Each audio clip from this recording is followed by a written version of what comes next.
I come from Lebanon. I was born and raised in Lebanon, which used to be the only majority Christian country in the Middle East.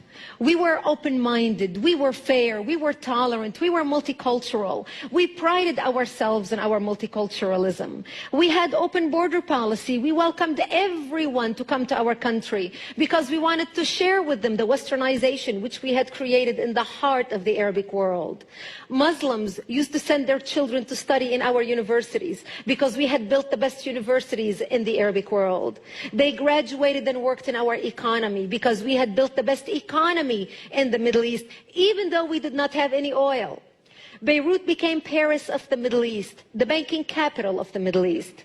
In 1965, National Geographic magazine had on its front cover, Lebanon, Eden of the Middle East. Unfortunately, all this began to change as the years went by. See, we got our independence in the early 40s. But by the 60s and 70s, the Christians had become the minority and the Muslims had become the majority in Lebanon.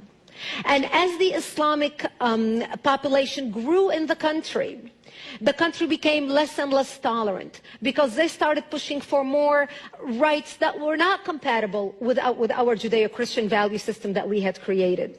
And that's when the problems started. The problem was contained until the influx of the Palestinians out of Jordan in 1970, when Lebanon brought them in because we already had refugee camps. Actually, at that time, Lebanon was the only country in the Middle East to accept the third wave of Palestinians into Lebanon.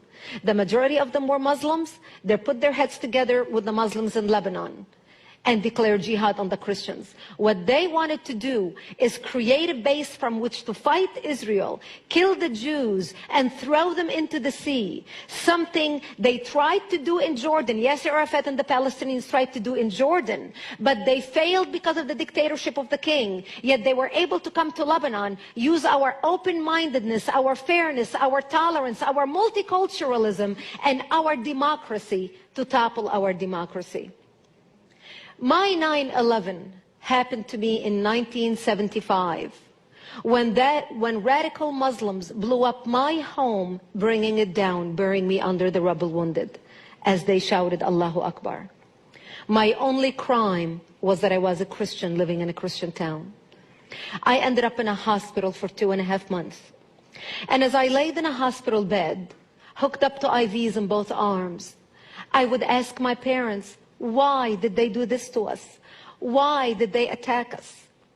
And my father would tell me, because we are Christians, the Muslims consider us infidels and they want to kill us. So I knew since I was a 10-year-old child that I am wanted dead simply because I was born into the Christian faith and lived in a Christian town.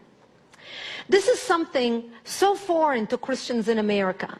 Because in America, our idea of persecution is, oh, I took my Bible with me to work today and people looked at me funny. That's our idea of persecution.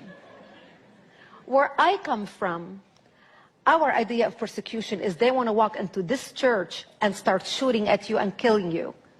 Just like what they're doing in Iraq right now, just like what they're doing in Egypt right now, just like what they're doing in Syria, just like what they did in Lebanon. Actually, what launched the all-out war in Lebanon was 4 Muslims walked into a church service on a Sunday morning just like this and started shooting at people. That's what started the Lebanese civil war.